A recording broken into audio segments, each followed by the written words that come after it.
going on? This is Cooper, Beyond the Pitch Chicago. I'm here with Tom and Drew from Stray from the Path. What's up, guys? What is up? What is up? Chicago is sick. What is really good? So first things first, thanks for giving us some time. Now that you guys are big superstars because you did an audio tree today. Absolutely. How'd that go?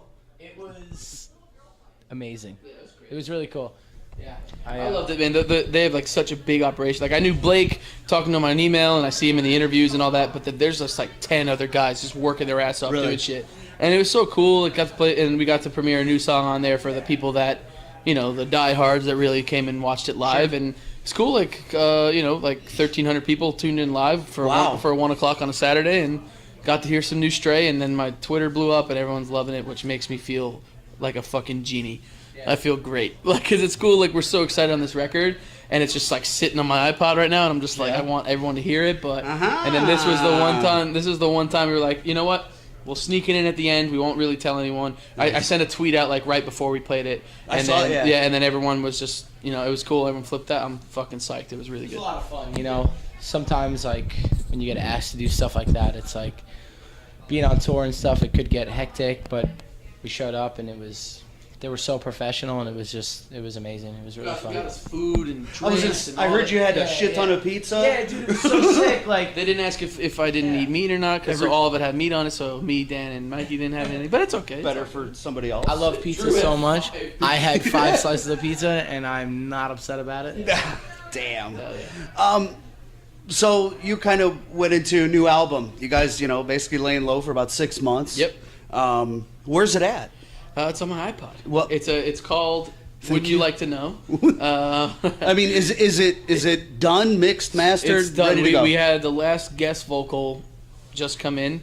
It's not mixed and mastered yet because Will Putney has to juggle like a million bands. Like, sure. We came in, and Counterparts and Fit for an Autopsy were in there, and then they left, and then we started, and then while we were doing it, Like Moss the Flames comes in, and then we leave, and then while Like Moss the Flames is in there, Northlane shows up, and then we were just there to do a second guest vocal part, and Northlane was still there, and then Northlane's it's just, the dude juggles so much ridiculous shit. I don't even know how he does it. Yeah, right. But so I'm just like, with the mixes. We complain a lot about like lack of sleep, on tour and stuff, but with what Tom just said, like, no way, that dude just doesn't sleep.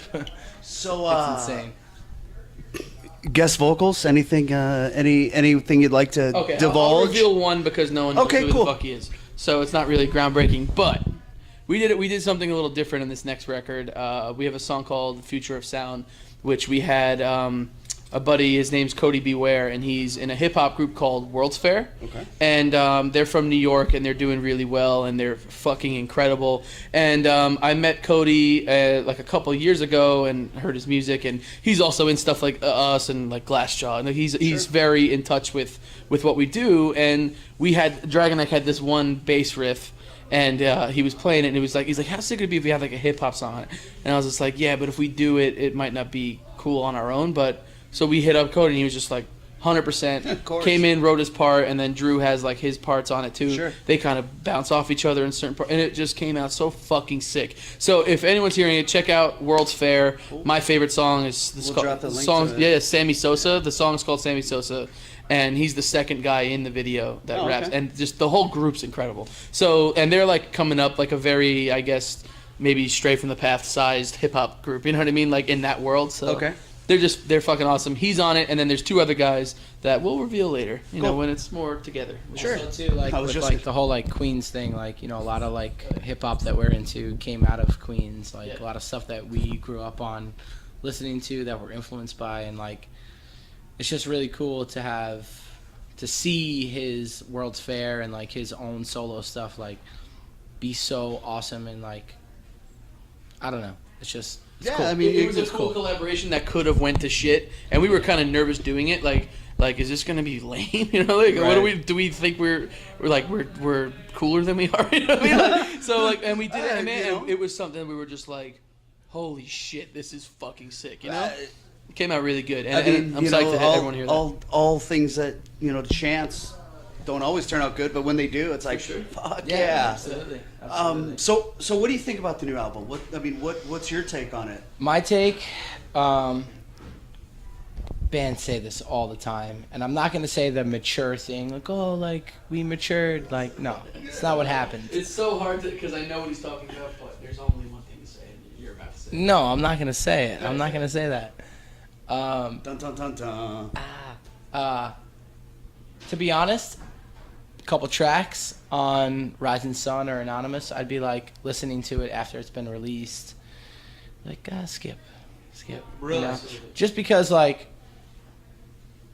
whatever I'm feeling at the time, but this record, there's no skips ever. Wow. I fucking love everything about it. It's my favorite record that we've ever done, and I felt like it took this long for us to like grasp the sound that we wanted to come out with. And I feel like with us working together with Will and just the whole vibe of everything, us realizing that we need to take some time off and like make this record is like, it's perfect. Like we made the record that we wanted to make, and it wasn't like planned. It wasn't like we need to sound like this, we need to do that, we need to do this. It was just everything just worked itself out, and it was fucking perfect. I mean, when you know bands, you're right, but bands, we've matured this and that, and I always, what does that mean? It's just, but let me not put it in an intelligent, nice way to say in an interview. The record is fucking sick.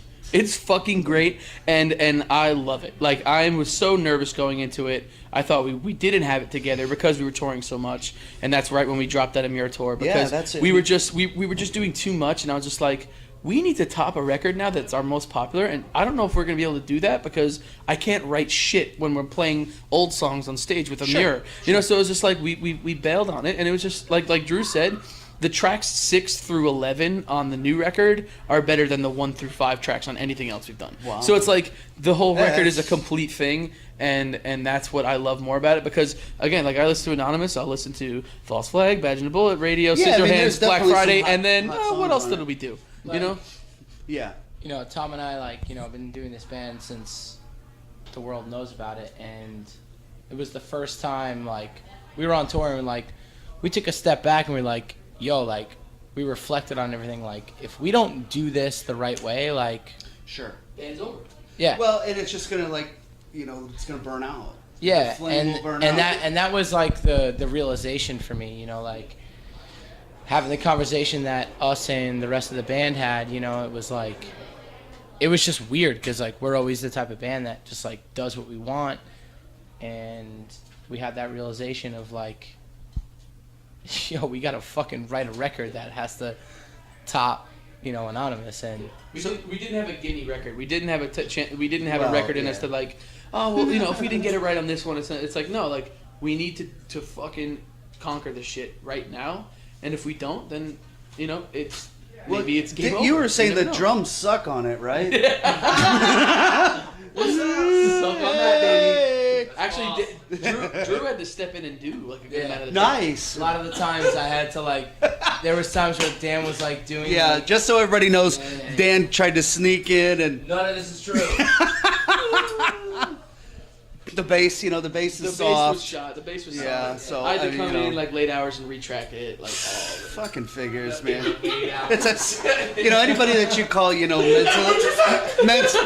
retarded. Yeah, mentally you know, it's retarded. fucking dragon neck. For sure. Yeah. it's the talents that get in the way. What's actually funny though is because when you're whispering because I don't oh, want to come back you don't in. want to. But we'd be in the control room.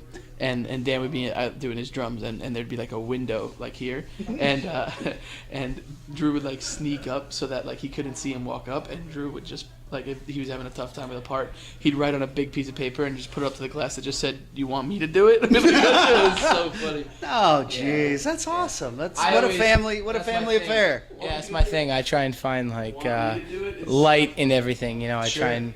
You know, if something's like, you know, a little difficult for somebody, I always try and make light of it. And You just try to fuck with them, really. I fuck with everybody constantly. That's so great. Does he, and that's just how we are. It's our thing, and then that's why like we were just on the road too much, and then the fucking with everyone just started to be like, yo, fuck you, you know? I'm done. If you say this to me again, I'm gonna kill you, like that kind of thing. So do you feel like at this point, like, this is the record that you guys were meant to make? I think so. If that okay, and I don't mean that to sound over dramatic or whatever, but sure. I think every band has for that. Sure the one, and you know, and if it's not, then I truly give up, because on this one, it's like if this doesn't work, it's never going to. Right. Because this one is so goddamn good, but it's going to be. I'm really confident, especially because we played, you know, the new song today on the audio tree for like the first time since we wrote it and recorded it. Like we were just like, if they freak the fuck out over this, they're gonna fucking lose their shit, because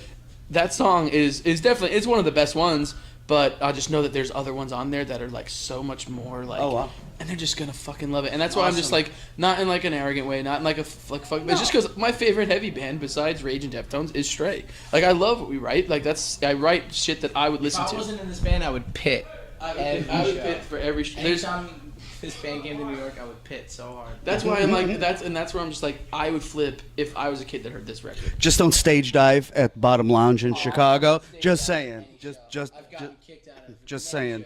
Just saying. But I knew that I wasn't allowed to, just because I couldn't contain just myself. Because. Sorry, Man. I didn't know I could. That being said, they're kicking us out. So, for Drew, Tom, Dan, this is Cooper. Hell yeah. See ya. Awesome.